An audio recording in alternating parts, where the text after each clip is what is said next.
Números capítulo 10. As trombetas de prata. Falou mais o Senhor a Moisés, dizendo: Faze 2 trombetas de prata, de obra batida as farás, e te serão para a convocação da congregação e para a partida dos arraiais. E, quando as tocarem ambas, então, toda a congregação se congregará-te à porta da tenda da congregação.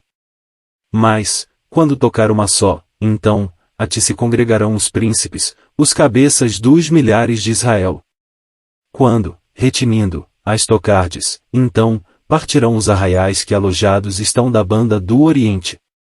Mas, quando a segunda vez, retinindo, as tocardes, então, partirão os arraiais que se alojam da banda do Sul, retinindo, as tocarão para as suas partidas. Porém, ajuntando a congregação, as tocareis, mas sem retinir. E os filhos de Arão, sacerdotes, tocarão as trombetas, e a vós serão por estatuto perpétuo nas vossas gerações. E, quando na vossa terra sairdes a pelejar contra o inimigo, que vos aperta, também tocareis as trombetas retinindo, e perante o Senhor, vosso Deus, haverá lembrança de vós, e sereis salvos de vossos inimigos. Semelhantemente, no dia da vossa alegria, e nas vossas solenidades, e nos princípios dos vossos meses, também tocareis as trombetas sobre os vossos holocaustos, sobre os vossos sacrifícios pacíficos, e vos serão por lembrança perante vosso Deus. Eu sou o Senhor, vosso Deus. Versículos 1 a 10. Havemos reproduzido toda esta interessante passagem a fim de que o amigo possa ter diante de si, na própria linguagem de inspiração, a encantadora instituição das trombetas de prata. Vem com notável conveniência logo após as instituições acerca do movimento da nuvem e está ligada, de uma maneira bem marcada, com toda a história de Israel, não só no passado mas também no futuro. O sonido da trombeta era familiar aos ouvidos dos circuncisos. Era a comunicação dos pensamentos de Deus de uma forma distinta e bastante simples para ser compreendida por todo membro da congregação por mais distante que estivesse do lugar de onde emanava o testemunho. Deus havia disposto tudo de maneira que cada um naquela vasta assembleia, por muito afastado, pudesse ouvir os sonidos prateados da trombeta do testemunho. Cada trombeta devia ser feita de uma só peça e servia um duplo propósito. Por outras palavras, a origem do testemunho era só uma, ainda que o objeto e resultado prático fossem variados. Todo o movimento no acampamento tinha de ser o resultado do sonido da trombeta. A congregação devia reunir-se em festa de regozijo e adoração, era por meio de certo som da trombeta. As tribos tinham de juntar-se em ordem de batalhar e era ao som da trombeta. Em suma, a assembleia solene e a hoste guerreira, os instrumentos de música e as armas de guerra, tudo estava regulado pela trombeta de prata. Qualquer movimento, quer fosse festivo, quer religioso, ou hostil que não fosse resultado desse familiar sonido, só podia ser fruto de uma vontade inquieta e insubmissa, que o Senhor não podia, de modo algum, sancionar. O exército de peregrinos no deserto era tão dependente do som da trombeta como dos movimentos da nuvem. O testemunho de Deus, transmitido daquela maneira especial, devia dirigir todo o movimento dos muitos milhares de Israel. Além disso, competia aos filhos de Arão, os sacerdotes, tocar as trombetas, já que o pensamento de Deus não podia ser conhecido e comunhão senão pela proximidade e comunhão sacerdotal. Era privilégio elevado e santo da família sacerdotal reunir-se em redor do santuário de Deus para ver o primeiro movimento da nuvem e comunicá-lo até aos confins do acampamento. Deviam dar um certo sonido e cada membro da hoste militante era igualmente responsável por prestar imediata e implícita obediência. Teria sido ao mesmo tempo positiva rebelião alguém tentar pôr-se em marcha sem a palavra de comando ou recusar avançar uma vez dada essa palavra de ordem. Todos tinham de esperar pelo testemunho divino, e avançar à sua luz logo que era dado. Avançar sem o testemunho teria sido andar em trevas, opor-se a marchar, quando o testemunho era dado, teria sido ficamos trevas. Isto é muito simples e profundamente prático. Não podemos ter dificuldade em ver o seu alcance e aplicação no caso da congregação no deserto, mas recordemos que tudo isto era um símbolo e, além disso, que está escrito para nosso ensino. Somos, portanto, obrigados seriamente a contemplá-lo de perto, somos chamados terminantemente para procurar recolher e entesourar a lição prática contida na ordenação especialmente bela da trombeta de prata. Nada poderia ser mais conveniente para o momento atual. Encerra uma lição a que o amigo deveria dar a sua maior atenção. Mostra da maneira mais clara possível que o povo de Deus deve depender completamente do testemunho divino e submeter-se a ele inteiramente em todos os seus movimentos. Uma criança pode ver isto no símbolo que temos perante nós. A congregação no deserto não se atrevia a reunir-se para qualquer fim festivo religioso antes de ter ouvido o som da trombeta, nem os homens de guerra podiam pôr a sua armadura antes de serem chamados pelo sinal de alarme para enfrentar o inimigo incircunciso. Adoravam e combatiam, viajavam e faziam alto, em obediência simples à chamada da trombeta. Não se tratava, de modo algum, de uma questão dos seus gostos ou da sua aversão, dos seus pensamentos, das suas opiniões ou do seu parecer. Era pura e simplesmente uma questão de obediência implícita. Cada um dos seus movimentos estava dependente do testemunho de Deus, segundo era dado pelos sacerdotes desde o santuário. O cântico do adorador e o grito do guerreiro eram igualmente o simples fruto do testemunho de Deus. O que significa a trombeta de prata para nós? Como isto é belo! Como é admirável! Como é instrutivo! E, podemos acrescentar, quão prático! Por que insistimos nisto? Porque cremos firmemente que contém uma lição necessária para os dias CM que vivemos. Se na hora atual há um rasgo mais característico que outro qualquer, é a insubmissão à autoridade divina, resistência positiva à verdade quando ela exige obediência absoluta e renúncia própria. Está tudo muito bem desde que se trate da verdade que expõe, com plenitude e clareza divina, o nosso perdão, a nossa aceitação, a nossa vida, a nossa justiça, a nossa segurança eterna em Cristo. Tudo isto se ouvirá com alegria. Mas logo que se torna uma questão dos direitos e autoridade da pessoa bendita que deu a sua vida para nos salvar das chamas do inferno e nos introduzir nos gozos eternos do céu, surge toda a sorte de dificuldades, toda a sorte de argumentos e questões, nuvens de preconceitos amontoam-se sobre a alma e obscurecem o entendimento. O gume afiado da verdade é voltado ou desviado de mil maneiras. Não se espera o som da trombeta. E quando ela ressoa, com um som tão claro quanto só Deus pode dar, não há resposta à chamada. Movemo-nos quando devíamos estar tranquilos, e fazemos alto quando devíamos andar. Amigo, qual há de ser o resultado disto? Ou falta absoluta de progresso, ou progresso numa direção errada, o que é pior do que nenhuma. Inteiramente impossível que se possa avançar na vida divina, a menos que nos abandonemos a nós próprios, sem reserva, à palavra do Senhor.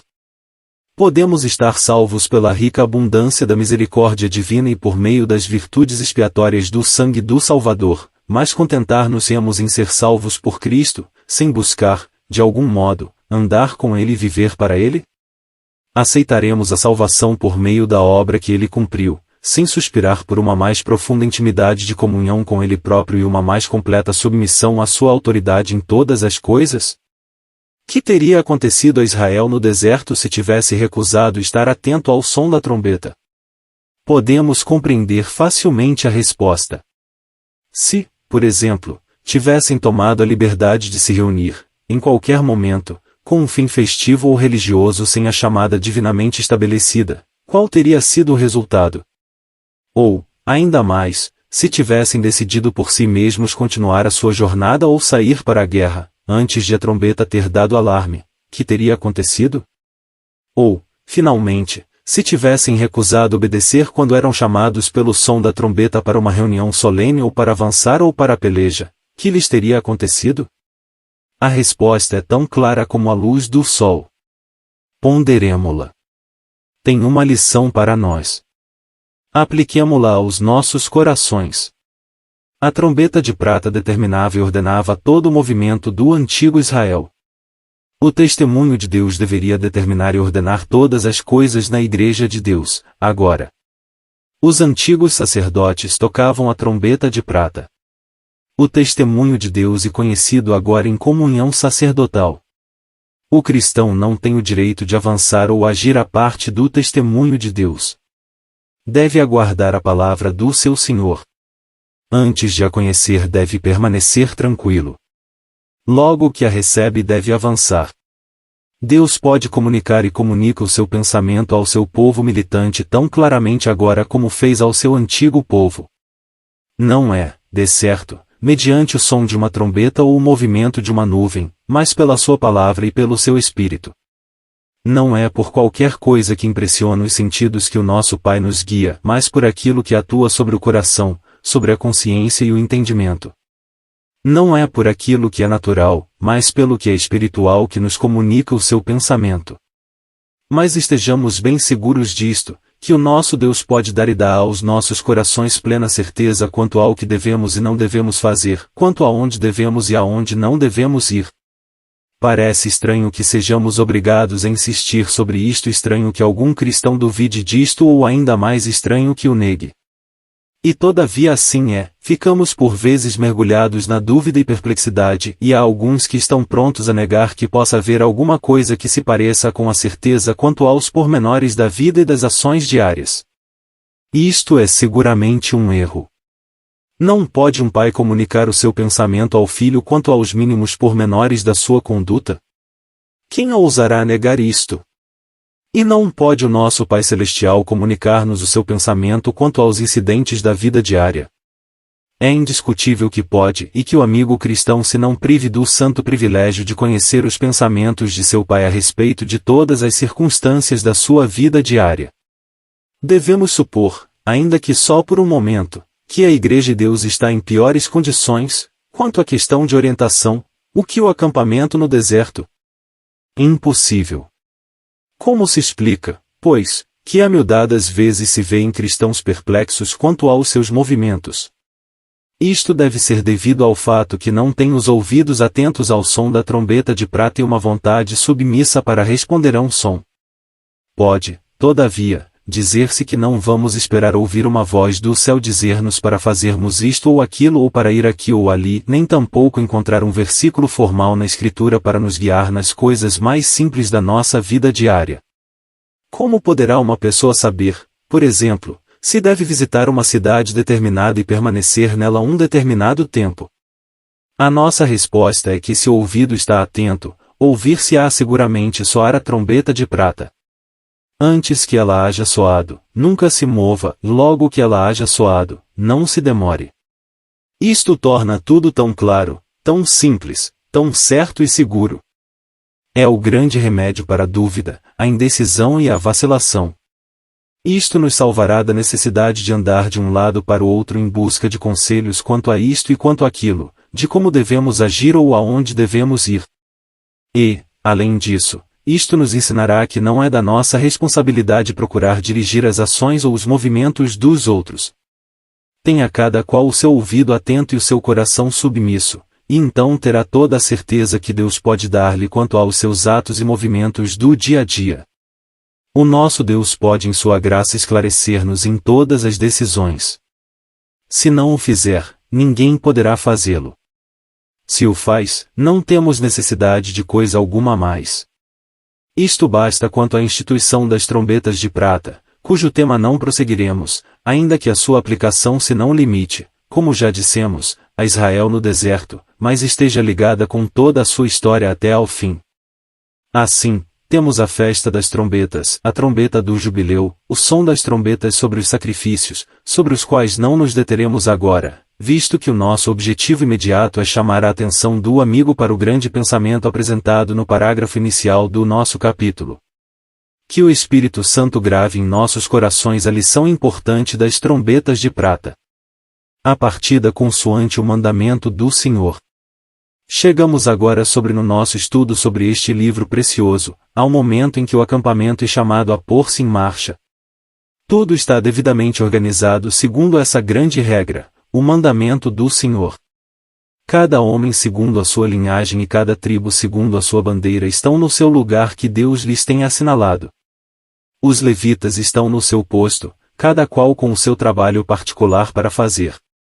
Estão preparados os meios para a limpeza do acampamento de toda a classe de impurezas, e não só isso, mas a bandeira da santidade pessoal é desfraldada e os frutos de uma ativa benevolência são oferecidos. Em seguida temos o candeeiro de ouro e as suas 7 lâmpadas dando a sua luz pura e preciosa. Temos a coluna de nuvem e fogo, e, finalmente, o duplo testemunho da trombeta de prata. Em suma, nada falta ao povo peregrino. Olhos vigilantes, mão poderosa e um coração de amor previram todas as eventualidades possíveis a fim de que toda a congregação no deserto, e cada membro em particular, pudessem ser abundantemente providos. Isto é o que podíamos esperar. Se Deus toma a seu cargo prover as necessidades de qualquer pessoa, ou de qualquer povo, a provisão deve necessariamente ser perfeita. E impossível que Deus possa descurar qualquer coisa necessária. Ele sabe todas as coisas, e pode fazer todas as coisas. Nada pode escapar aos seus olhos vigilantes, nada é impossível para sua mão poderosa. Portanto, todos aqueles que verdadeiramente podem dizer, o Senhor é o meu pastor, podem acrescentar, sem hesitação ou reserva, nada me faltará. A alma que se apoia realmente no braço do Deus vivo nunca poderá faltar coisa alguma boa. O pobre e insensato coração pode preocupar-se com 1000 necessidades imaginárias, mas Deus sabe o que realmente precisamos e proverá tudo. Assim, pois, o acampamento está pronto para partir, mas, coisa estranha, há uma diferença na ordem estabelecida no princípio do livro. A arca do concerto, em vez de estar no meio do acampamento, vai na própria frente. Por outras palavras, em vez de permanecer no centro da congregação para ser servido ali, Javé condescende realmente em sua graça maravilhosa e ilimitada em desempenhar a obra de mensageiro do dia para o seu povo. Falemos um pouco sobre Obabe. Mas vejamos a que foi devido essa tocante manifestação de graça. Disse, então, Moisés a Obabe, filho de Reuel, o midianita, sogro de Moisés, nós caminhamos para aquele lugar de que o Senhor disse, vou-lo darei, vai conosco, e te faremos bem, porque o Senhor falou bem sobre Israel. Porém ele lhe disse, e não irei, antes, irei à minha terra e à minha parentela. E ele disse, ora, não nos deixes, porque tu sabes que nós nos alojamos no deserto, de olhos nos servirás, versículos 29 a 31. Ora, se não conhecêssemos alguma coisa dos nossos próprios corações e a sua inclinação para se apoiarem na criatura em vez do Deus vivo, podíamos muito bem ficar admirados com esta passagem. Podíamos nos sentir tentados a perguntar: o que esperava Moisés dos olhos de Obabe? O Senhor não era suficiente? Não conhecia ele o deserto? Permitiria ele que eles se extraviassem? De que serviam a nuvem e a trombeta? Não valiam mais que os olhos de Obabe? Logo, por que buscou Moisés o auxílio humano? Infelizmente podemos compreender muito bem a razão. Todos conhecemos, para nossa tristeza e prejuízo do coração, a inclinação para se apoiar em alguma coisa que os nossos olhos podem ver. Não nos agrada mantermos-nos no terreno de absoluta dependência de Deus para cada passo da jornada. Encontramos dificuldade em nos apoiarmos a um braço invisível. Um Obabe a quem podemos ver inspira-nos mais confiança que o Deus vivo a quem não podemos ver. Avançamos com confiança e satisfação quando contamos com o apoio e a presença de algum pobre mortal como nós, mas hesitamos, trememos e desanimamos quando somos chamados para avançar em simples fé em Deus. Estas afirmações podem parecer fortes, mas a questão é esta: são verdadeiras? Haverá algum cristão que, ao ler estas linhas, não reconheça francamente que é mesmo assim? Temos todos a propensão para nos apoiarmos num braço de carne, e isto apesar de 1001 exemplos da loucura de atuar deste modo. Temos comprovado, vezes sem conta, a vaidade de toda a confiança da criatura, e todavia queremos confiar na criatura. Por um lado, temos comprovado repetidas vezes a realidade do apoio que se encontra na palavra e no braço do Deus vivo. Temos visto que nunca nos faltou, que nunca nos desapontou, antes, que sempre tem feito tudo mais abundantemente do que temos pedido ou pensado, e contudo estamos sempre prontos a descrer nele, prontos a apoiarmos-nos numa cana rachada e a recorrermos a cisternas rotas. Pela graça do Senhor a marcha prossegue. Assim é conosco, mas bendito seja Deus, a sua graça abunda para conosco, assim como abundou para com Israel na ocasião a que nos referimos. Se Moisés procura ser guiado por Obabe, o Senhor ensinará ao seu servo que ele próprio é todo suficiente como guia. Assim, partiram do monte do Senhor caminho de 3 dias, e a arca do concerto do Senhor caminhou diante deles caminho de 3 dias, para lhes buscar lugar de descanso. Que rica, preciosa graça! Em vez de eles buscarem um lugar de descanso para o Senhor, ele busca um lugar de descanso para eles. Que pensamento! O Deus onipotente, Criador dos confins da terra, indo através do deserto em procura de um lugar para acampar convenientemente um povo que estava sempre pronto, a cada passo da sua jornada, a murmurar e revoltar-se contra ele.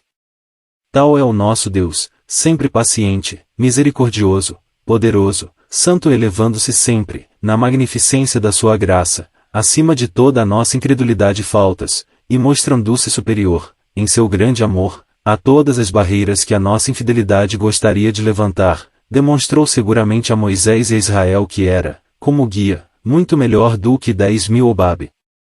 Não se nos diz nesta passagem se Obabe os acompanhou ou não.